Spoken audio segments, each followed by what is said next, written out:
Hachette Audio presents The Fix, written by David Baldacci, read by Kyf Brewer and Orla Cassidy. To Jamie Robb, a great publisher and a wonderful friend, may your future endeavors be filled with both fun and success. Thank you for all your support the past 20 years. I will always be your biggest fan. Chapter 1.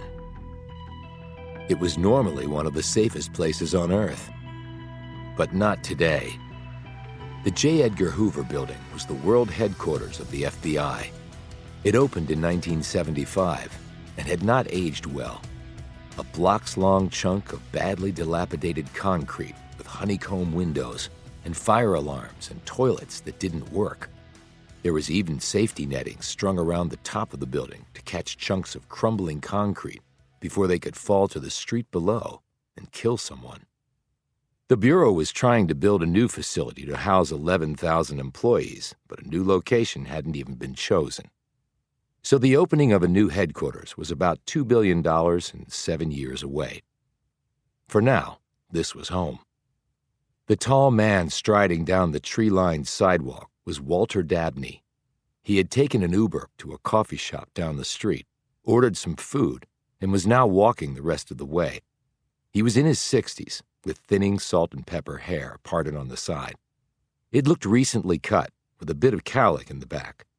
His suit was expensive and fit his portly frame with the touch of a tailored hand. A colorful pocket square adorned the front of his dark suit.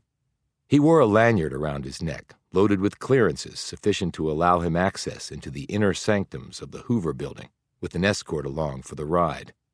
His green eyes were alert. He walked with a determined swagger, his briefcase making pendulum arcs in the air. A woman was coming from the opposite direction. Anne Berkshire had taken the metro here. She was in her late 50s, petite, with gray hair cut in parentheses around her long oval face. As she approached the Hoover Building, she seemed to hesitate.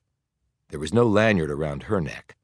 The only ID she possessed was the driver's license in her purse. It was late morning, and the streets were not as crowded as they would have been earlier. Still, there were a great many pedestrians, and the street hummed with activity as cars passed up and down, with some vehicles making their way into an underground parking garage at the Hoover Building. Dabney picked up his pace a bit, his Alan Edmonds wingtips striking the stained pavement with purpose. He started to whistle a cheery tune. The man seemed not to have a care in the world. Berkshire was now walking faster, too. Her gaze went to the left and then swung right. She seemed to take in everything with that one sweeping glance. About 20 yards behind Dabney, Amos Decker trudged along alone. He was 6'5" and built like the football player he had once been.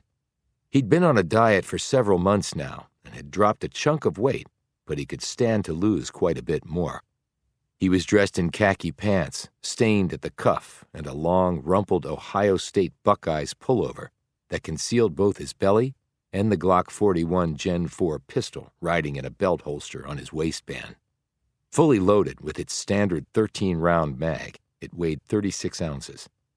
His size 14 shoes hit the pavement with noisy splats. His hair was, to put it kindly, disheveled. Decker worked at the FBI on a joint task force. He was on his way to a meeting at the Hoover Building. He was not looking forward to it. He sensed that a change was coming, and Decker did not like change. He'd experienced enough of it in the last 2 years to last him a lifetime. He had just settled into a new routine with the FBI, and he wanted to keep it that way. Yet apparently, that was out of his control. He stepped around a barricade that had been set up on the sidewalk and that stretched partway into the street.